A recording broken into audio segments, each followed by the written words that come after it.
تو کیا ان کا یہ گناہ معاف کر دیا جائے گا؟ ایسے نہیں ہوتا. نیکی کرنے کا مطلب یہ نہیں ہے کہ گناہ پر آپ یا میں بے باک ہو جائیں. اللہ نے نیک بندوں کی پہچان کیا بتائی؟ وہ نیکی کرتے ہیں، سخاوت کرتے ہیں، نماز ادا کرتے ہیں، روزے رکھتے ہیں، فرض زکات بھی دیتے ہیں، صدقات بھی کرتے ہیں، جد و جہد کرتے ہیں، اور اس کے بعد بالمستغفرین بالاسحار، پچھلے پہر میں اٹھ کر استغفار کی کثرت کرتے. اور اماں کہتی ہیں، اماں عائشہ صدیقہ رضی اللہ تعالیٰ عنہ کہتی ہے، میں نے کہا اللہ کے نبی صلی اللہ علیہ وسلم یہ استغفار کرنا اور رونا ان کے لیے لکھا گیا جو اتنے نیک ہیں؟ آپ نے کہا ہاں انہیں کے لیے کہا گیا. اور نبی کریم صلی اللہ علیہ وسلم خود جب نماز ادا کرتے تھے فرض، تو سلام پھیر کر سب سے پہلے کیا کہتے تھے؟ 3 مرتبہ کہتے تھے. کیوں کہتے تھے؟ کہ جو کمیاں رہ گئی اللہ وہ معاف کر دے. تو نیکی کرنے کے بعد استغفار کی جاتی ہے کہ اللہ جی قبول کر لے.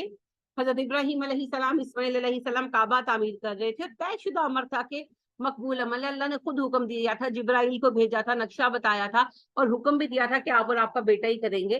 تو سلیکٹڈ ونس تھے نا. پھر بھی دعا کیا تھی؟ ربنا تقبل منا، اللہ قبول کر لے. حالانکہ قبولیت ہی قبولیت تھی، اللہ نے خود کام دیا تھا، چنا تھا باپ بیٹے کو، جبرائیل کو مددگار بنایا تھا، اس پر بھی وہ دعا مانگ رہے. تو نیکی پر زوم نہیں ہونا چاہیے. اور حقیقی نیکیاں وہ ہوتی ہیں جو دل کی کیفیت بدل دیں. اگر نیکیوں کے باوجود بھی ہم ویسے ہی رہتے ہیں پھر کہیں نہ کہیں خرابی. تو یہ کوئی جواز نہیں ہے گناہ. اور یاد رکھیں ایک محاورہ ہے، اجرے گناہ بدتر از گناہ. گناہ کو جسٹیفائی کرنا گناہ کرنے سے بڑا جرم. تو یہ کوئی جسٹیفیکیشن نہیں ہے کہ اللہ نے پیسہ دیا تو میں روز نیا موبائل لے لوں، میں روز نئی کار لے لوں. یہ کوئی جسٹیفیکیشن. ہاں ضرورت کے مطابق لے سکتے ہیں، ضرورت کے بغیر نہیں. تو لہذا بات یہ ہے کہ نعمتوں کا حساب ہونا ہے. تو اللہ کی دی ہوئی نعمتوں کی شکر گزاری کرنی چاہیے. نبی کریم صلی اللہ علیہ وسلم فرماتے ہیں، جس بندے نے اس حال میں صبح کی کہ اس کے پاس اس دن کا کھانا موجود ہے اور وہ صحت مند اٹھا ہے، تو اس پر دنیا جمع کر دی. اب دیکھیں ہم تو صبح اٹھتے ہیں، ایک دن کا نہیں کئی دن کا کھانا رکھے ہوئے ہیں اور کشک راشن بھی بھرا ہوا. ہم تو مہینے کا لے کر آتے ہیں نا، پھر بچا ہوا بھی پڑا ہوتا ہے. کپڑے پتہ نہیں الماری میں، میرا خیال ہے ہم نے تو سالوں کے رکھے ہوئے. اگر ہم کئی سال کپڑے نہ بنائیں تو یہ کپڑے ہمیں کفایت کر سکتے ہیں. تو پھر بھی ہمارا رونا کیا ہے ہی کچھ نہیں. میرے کو ہے ہی کچھ نہیں. اوہو اللہ ہمارے حال پہ رحم کرتے، اللہ ہمارے حال پہ رحم کرتے. تو نعمتوں کا سوال ہوگا جس کے لیے ایک تو یہی بات میں نے عرض کی کہ نعمتوں کو شکر گزاری کے ساتھ استعمال کریں، نعمتوں کی شکر گزاری کو، اور سب کچھ سنبھال کے نہ رکھیں، لوگوں میں شیئر کریں، صدقات کریں، اور اسراف نہ کریں. اور پھر نعمتوں کا درست استعمال کریں. یعنی اللہ نے پیسہ دیا ہے تو کوئی درست استعمال کیا جائے، کسی اچھی جگہ لگایا جائے. یہ نہیں کہ وہ کہتے ہیں جٹ نو ملیا کٹورا پانی پی پی ہویا دورا.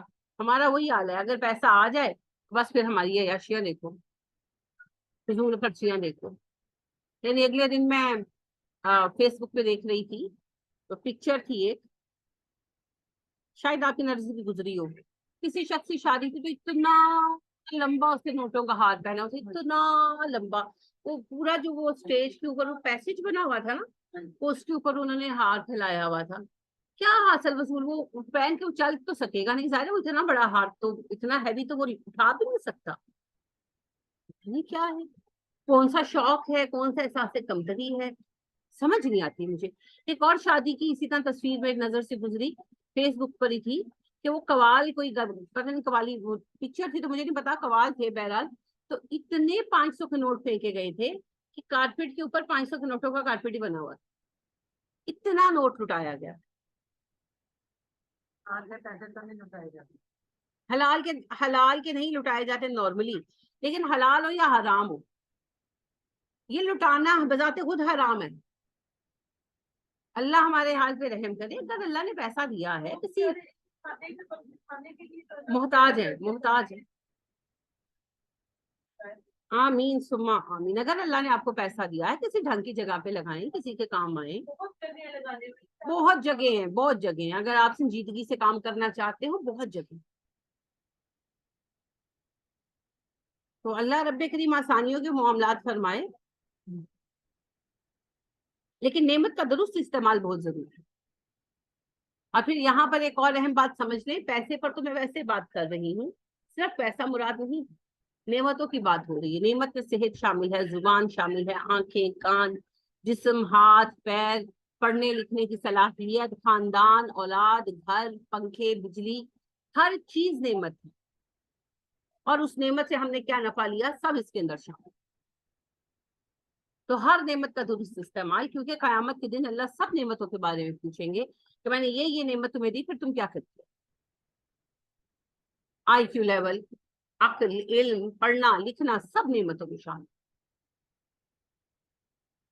تو نعمتوں کا صدقہ دیا کریں. علم آتا ہے، علم سکھا دیں. سمجھدار ہے، اچھا مشورہ دے دیں. طاقتور ہے، کسی کے کام آئیں. تو کچھ نہ کچھ زندگی میں کریں تاکہ معاملات بیلنس ہو سکے. اور پھر زبان سے بھی اللہ کا شکر ادا کریں.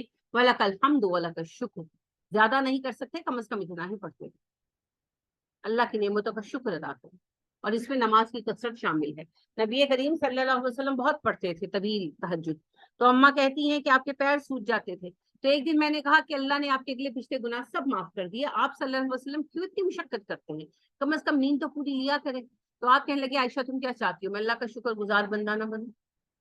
تو شکر گزاری میں شامل ہے نماز پڑھنا فرض کے علاوہ، اور نمازوں کو طویل کرنا، اور اللہ کی عبادت میں مشقت کرنا، یہ شکر گزاری میں شامل. آپ نعمتوں میں جو آپ کو ملی ہیں اور اضافہ چاہتے ہیں، کم ہے ابھی اور چاہیے، وسنت یہ شاکرین، شکر ادا کریں، اللہ نعمتیں اور بڑھا دیں گے، اور بڑھا دیں.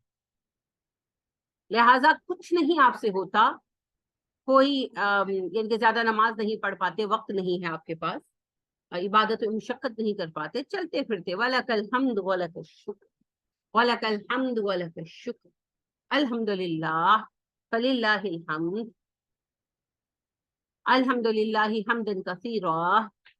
چلتے پھرتے چھوٹے چھوٹے سینٹنس جو ہے یہ پڑھتے تھے، اللہ کا شکر ادا کرتے تھے دل سے. تو پھر نبی صلی اللہ علیہ وسلم فرماتے ہیں الحمدللہ تملی المیزان، ایک الحمدللہ میزان کو بھر دے گا. کیسے بھرے گا میزان کو؟ جب دل سے شکر ادا کریں گے. تو لہٰذا اللہ کی شکر گزاری کریں، اور اللہ سبحانہ و تعالیٰ کی نعمتوں کا زبان سے بھی شکر ادا کریں، عمل سے، تاکہ اللہ ان نعمتوں کو بڑھا دے.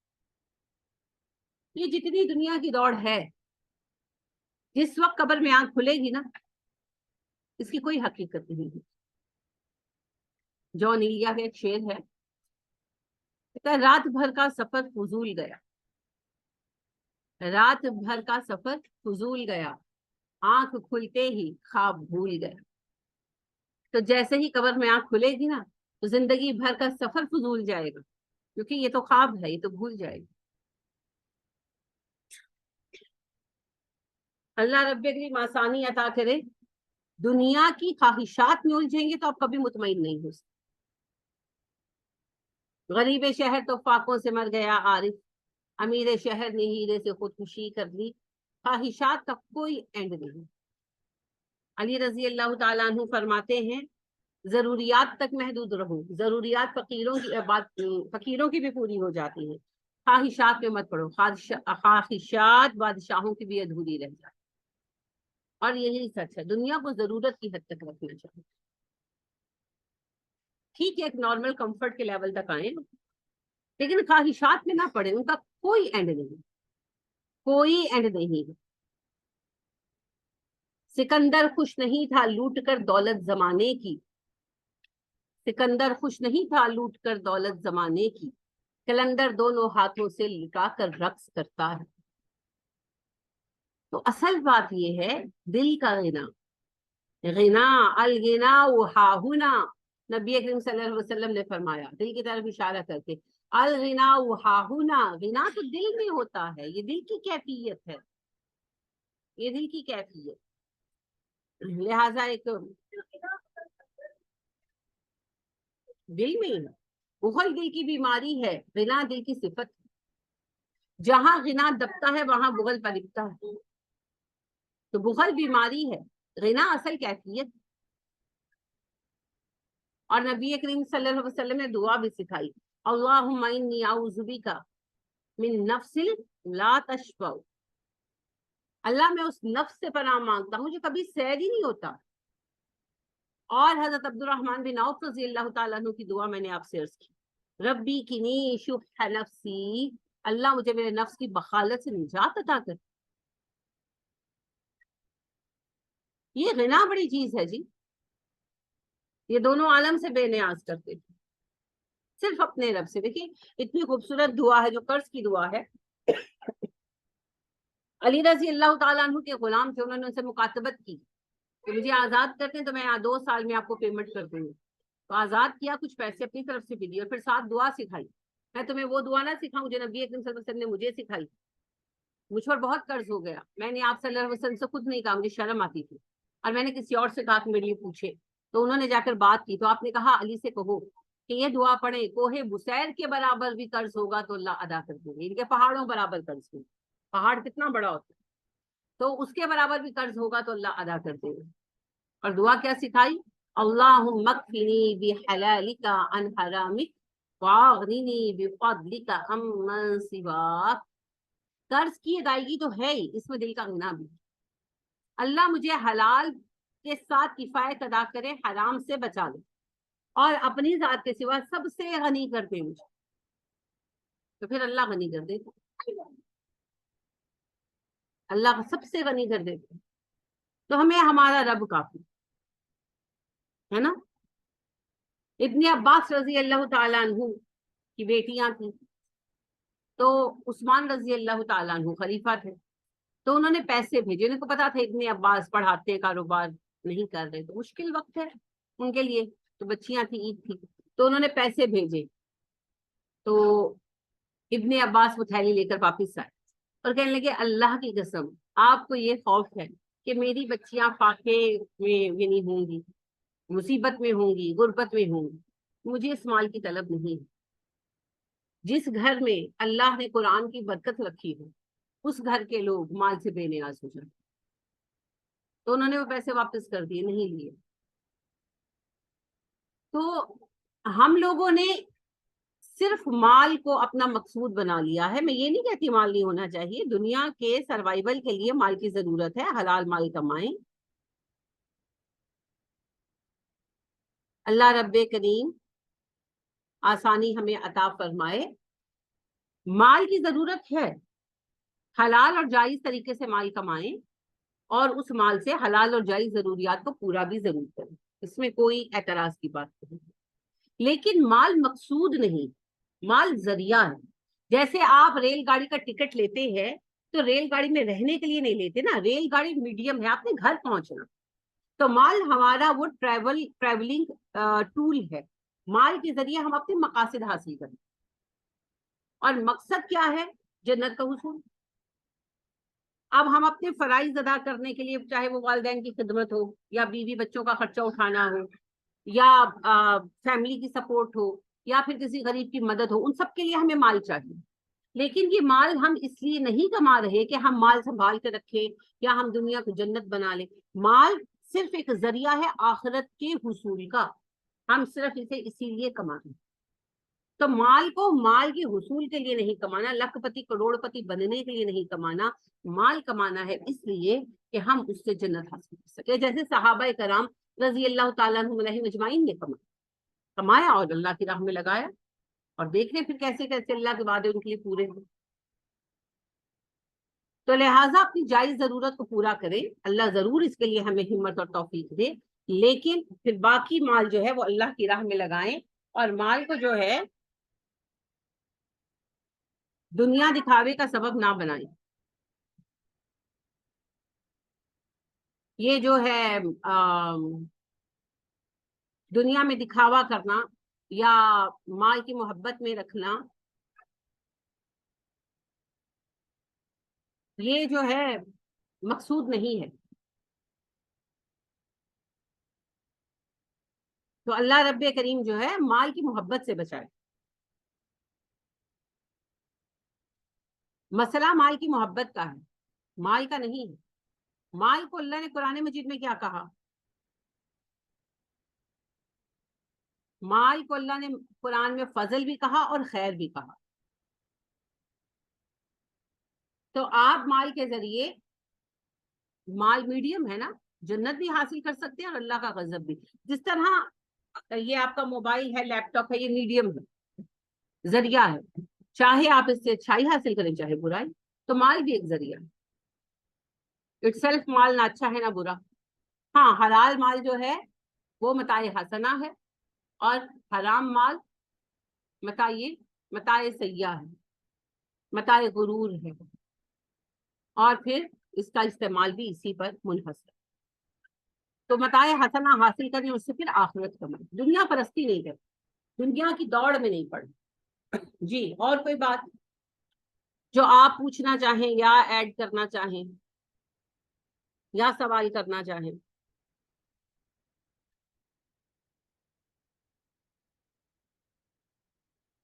چلیے پھر اللہ آپ کو برکت عطا کرے. انشاءاللہ کل اس سے آگے بڑھیں گے. سبحانک اللہم و بحمدک ونشہد ان لا الہ الا انت ونستغفرک ونتوب الیک. السلام علیکم ورحمۃ اللہ وبرکاتہ.